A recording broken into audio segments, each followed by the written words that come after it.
Haley Norris, realtor. No. Should I make my hair go like this? Whether you need to buy, sell, or lease. Haley, can I use my hands? Or is that, where are my hands? Where do they go? Just say, Haley. Just say Haley. Whether you need my expertise. Haley Norris, realtor. Or even do a commercial lease. Haley Norris, realtor. Should I say Remax Real Estate Center or no? Is that too salesy? No, that's good. My average days on market is just 50 days. You need my expertise. And that means I'm putting more money back in your pocket.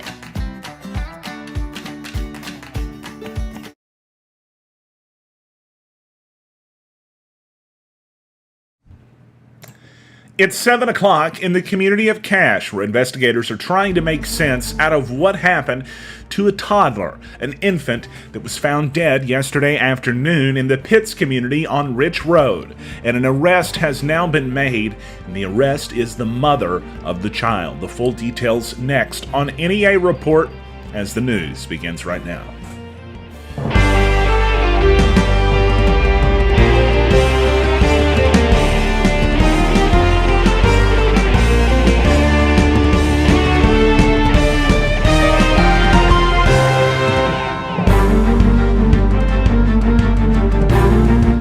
Let's start out tonight talking about a very difficult story out of Poinsett County, where yesterday it says at approximately 2:30 p.m. in a press release from the sheriff, Kevin Mulder, Poinsett County Dispatch received a call that an infant was possibly deceased at a residence on Rich Road in the Pitts community. Medic 1, Wiener Fire and Rescue, and investigators with the sheriff's office and state police responded to the scene. They would say at least nothing else at the time except that it was an active and ongoing investigation. We didn't know what that meant precisely, but an update was sent out later in the day saying this. Tyra Neal, 25, of Cache, was arrested for the death of an infant on Rich Road, the mother of the infant. She's now, according to the release, being charged with second-degree murder and abuse of a corpse. A probable cause hearing is going to be held tomorrow. On Thursday, it says. More information will be released as it becomes available. This is a very emotionally charged story. We would like to remind everybody, as tough and as hard as that is to read, everybody is innocent until proven guilty in a court of law. The court of public opinion is a different story.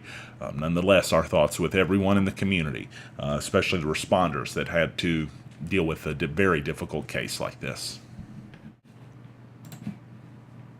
Take a look at this video and see if you can help authorities and Abilities Unlimited identify this man after, once again, another case of somebody allegedly stealing from Abilities Unlimited has surfaced and in video form. They posted this one yesterday. They said they had more thieves on Memorial Day while being closed for the holiday. More videos are to follow, but the Abilities Unlimited page admin posted that they cut their fence and crawled through. And this is now felony commercial burglary. This individual is needed to be identified still as of this post or as of last check. If you know this man, well, post his name in the comments below or contact Jonesboro Police Department or Abilities Unlimited.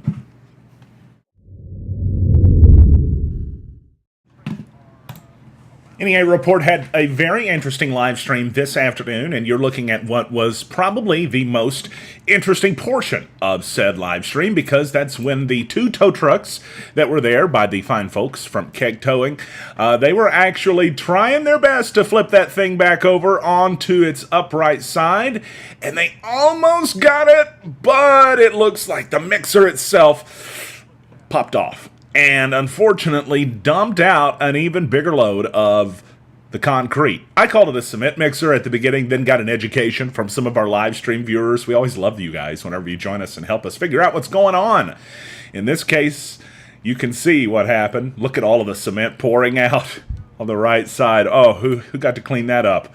Well, it was a member of the Arkansas Highway Department in a backhoe who later showed up in our live stream. We showed you at the end of it to fix that. Keg Towing did get the giant barrel mixer loaded up later on as well. That took another truck with a little bit more pulling power, so to speak. That thing was carrying a huge amount of cement. One person estimated in chat it could have been carrying as much as 80,000 pounds of concrete, rather. Still haven't gotten that part right, but that's okay.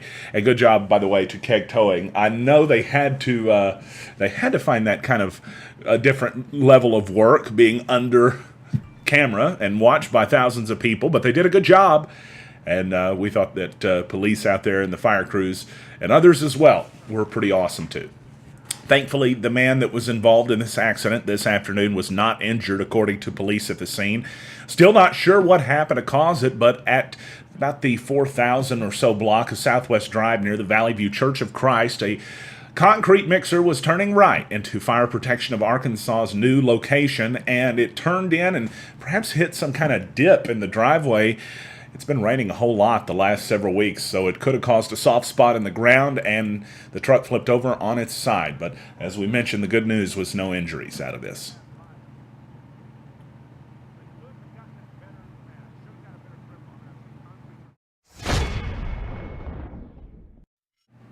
Two men are dead tonight, and a third man may have had his life saved by an injection of Narcan after an incident that took place over the weekend. It was reported by the Cleburne County Sheriff's Office to have taken place on Saturday, and the report was that at Dam Site Park, deputies responded to a call that was a possible drug overdose, but once they arrived, it was 3 people. 2 men were found unconscious, a third struggling to maintain consciousness. The first 2 men were actually found unresponsive, it says. Park rangers were on the scene performing CPR. Paramedics arrived and rendered assistance to the park rangers by continuing CPR on the unresponsive persons, administering Narcan to all 3 victims. The first deputy on the scene used his department-issued dose of Narcan on the man who was most responsive, who actually was the only person to survive in this incident. He was transported to the Baptist Health Emergency Room in Heber Springs. The victim, as I mentioned, that survived. The other 2 were later transported to medical facilities in Little Rock, and they later died. Detectives were able to confirm all 3 ingested a controlled substance. We don't know what it is, but if it was, Narcan that was administered, it gives us a better idea. The names of the victims are not being released at this time, and the sheriff, Chris Brown, said in a release that this is still being investigated. There were 2 search warrants executed today in Poinsett County and in Truman, to be specific, starting at 6:50 a.m. this morning, when the Poinsett County Sheriff's Office and Truman Police Department began by searching 230 Paula Avenue in Truman. Methamphetamines, cocaine, cannabis, and drug paraphernalia were all found in the residence. A second search warrant was executed at 616 North Ozark in Truman. Cannabis was found at that residence. The press release says that the suspect, Michael C. McKay, 32 of Truman, is a suspected drug dealer. It says he was arrested and charged with possession of a controlled substance with intent to deliver, meth, possession of a controlled substance, cocaine, another possession, and drug paraphernalia charge, probably for the cannabis. The first house, it says, was his mother's residence. His, quote, girlfriend, that's what it says in the release, was living at the second house. Both houses were being used to sell and use controlled substances, according to authorities. McKay was taken to the Poinsett County Detention Center. It says it's the second arrest that he has had in the last 4 months. A search warrant had been executed at North Ozark 16586. And that was back on February 21st when he was arrested on similar charges. That is according to the Poinsett County Sheriff's Office. A news update now from the Times-Dispatch in Walnut Ridge. They're saying that the Portia Picnic has been postponed, and they're also saying that there's going to be a replacement date announced, but we don't have that date just yet. The annual baby show and pageant will also be rescheduled when the new date is set. Arkansas Attorney General Leslie Rutledge is issuing a scam alert for a fake sweepstakes that's being used to steal cash from Arkansans. This comes in a press release that was sent out today. It says, any prize requiring a processing fee or personal financial information is a scam. I had to tell one of my friends that recently. They were so excited that they had won a contest. They just had to pay to get the prize. And as usual, that means it's too good to be true. That's because, generally speaking, it is, if that's what you think. A legitimate prize should never cost a consumer money. That's what Attorney General Rutledge said. She said con artists are trying to convince Arkansans they've won a sweepstakes or lottery, but in order to get the prize, they have to pay a fee or fill out a form that of course, conveniently provides banking information to the scammer. Once they get that stuff, they're going to clean you out, folks, and it's not going to be pretty. It's some tips that she sent along that may actually help some folks out. Here they are on the screen for you to check out. Consumers should not try to collect winnings from a sweepstakes they do not remember entering. Big important thing there. Obviously, you're not going to win the lottery if you didn't buy a lottery ticket. Never give out personal financial information. Do not pay money up front in an attempt to claim a prize. Always remember, if it looks too good to be true, it most likely is. I swear I did not read that before I told you what I said before. I'm reading this for the first time live on the air. Also, scammers often use the name of legitimate businesses like Publishers Clearinghouse, which, to be quite honest, calling that a legitimate business is a stretch. Oh my gosh, stay away from that company, please. Or a similar name to trick consumers into turning over their information. You sign up for Publishers Clearinghouse, you're giving that information away to everybody that wants it. They're going to sell it to as many people as they can, and you'll never stop getting junk mail or anonymous or whatever phone calls. And by the way, there's something that's not on this list that you guys should need to know. Call it a pro tip from Stan. A lot of folks are using an internet masking device or software to call people from numbers that aren't theirs. I can call you from one of these fake services from a phone number of my neighbor, or from the police department, or a car dealership, and be sitting in my own home. A lot of these folks that are doing this are not local folks. They're doing this from out of state or out of country, and they're trying to scam people. This is becoming a bigger and bigger problem because as they're getting smarter about it, they're targeting people that did business with that specific business, and it makes people automatically have their guard down. So don't even trust the caller ID anymore. Basically, just be old and curmudgeoned. Consumers should ignore all unsolicited sweepstake prizes and immediately contact the Attorney General's office to report the call or email. Now, if you wire money, I'm just going to tell you now, it says it's difficult to get it back. Forget it. You're not getting it back. It's gone. They're not even going to try if you go and report this to the police, because there's no way to get it back. I mean, unless you wired $3 million, they're probably not even going to bother, because at this point it would take too much time. And if you wired that much money, oh my gosh, please let us know. And if you'd like more information about this, you can actually contact the Attorney General's Office of Arkansas at 1-800-482-8982, or just go to arkansasag.gov. Leslie Rutledge also on Facebook. Be careful, watch out for scams, folks. And if it's too good to be true, remember what we just told you here twice. Specializing in unloading contents and packet moves, fully insured and licensed, The Moving Company is the only company to call for your next move. The Moving Company's award-winning team will quickly, safely, and efficiently move your belongings where you need them, whether it's across town or across the country. The Moving Company.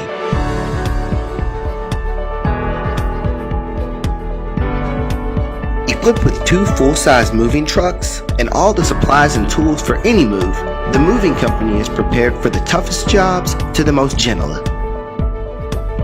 To book your next move, give us a call at 882-2842 or send us a message to our Facebook page by searching The Moving Company.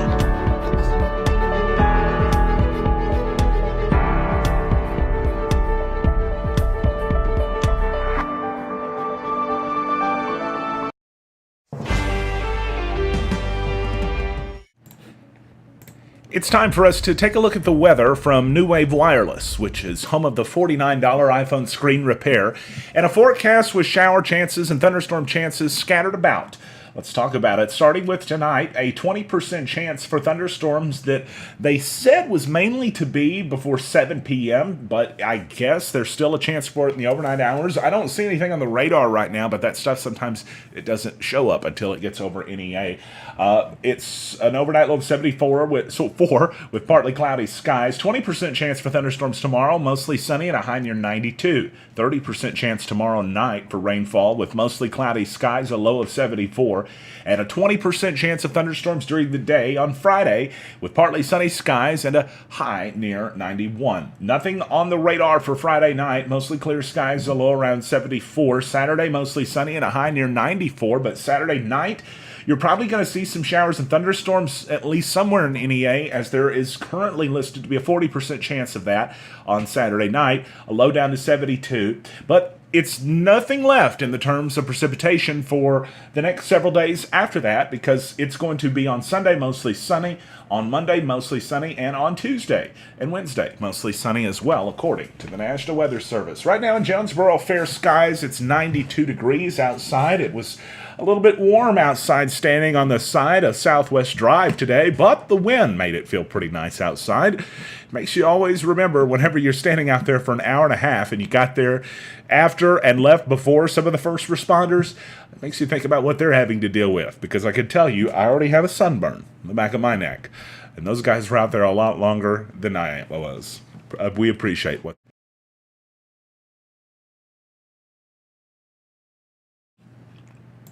Sorry, I cut my mic off. We appreciate what all of our first responders do out there, everybody. So it is, right now, it's 7:15 in Jonesboro. I had somebody in chat that joined us and mentioned that she had not seen this particular story and she had been waiting on it. It was the first one we did, but it made me want to go ahead and cover it again just in case anybody missed it. A press release that we received earlier today from the Poinsett County Sheriff's Office says that it was yesterday at 2:30 p.m. the Poinsett County Dispatch received a call that an infant was possibly deceased at a residence on Rich Road in the Pitts community. Medic 1 members of the Wiener Fire and Rescue investigators with Poinsett County Sheriff's Office with Arkansas State Police responded to the scene. It said that release said at the time today that the investigation is active, I believe it still is, and that it is ongoing. It says the body was sent to the medical examiner's office at the Arkansas Crime Lab, which is in Little Rock, for further examination. An update was sent out on this later this afternoon. It says Tyra Neal, 25, was arrested for the death of an infant on Rich Road. It says she's the mother of the infant. It says she's charged, although I just want to point out she's the prosecutor will be the one to actually charge her with the crime. She is facing charges and arrested on preliminary charges of second-degree murder and abuse of a corpse. Of course, innocence until proven guilt, and I want to mention that because of the emotions involved with a story like this. A probable cause hearing is going to be held tomorrow. More information will be released as it becomes available. That is from a release from the Poinsett County Sheriff Kevin Mulder, who sent that along to us today. We don't really have a lot of information about this. It's an awful story. You know, it's just terribly tragic. We just know that it took place where in Poinsett County is where the allegation was the woman that was arrested was out of cash. And we're hoping to find out more information about this as the next few days roll on. We only know that the woman is 25. She's the mother of the child. She was being arrested on a second-degree murder preliminary charge and abuse of a corpse. The abuse of a corpse charge, we know what that would be. If you do something with a deceased person after they are dead, that generally will qualify you for that, unless you're doing what you're supposed to. The second-degree murder charge, we'll have to study up on the statutes and understand that a little bit more. I'm sure some experts could probably tell us off the top of their head what that means. I don't dare venture into that without studying up and preparing before we do the show, since we're kind of just here with you live talking about this right now. Terribly sad story out of Poinsett County and out of Cache, too. Very hard story for a lot of folks to deal with there, and as I mentioned, man, our deepest thoughts go out to not just the family, not just the folks in the neighborhoods, but the law enforcement officers that probably had to see a sight that none of us would ever imagine in our worst nightmares.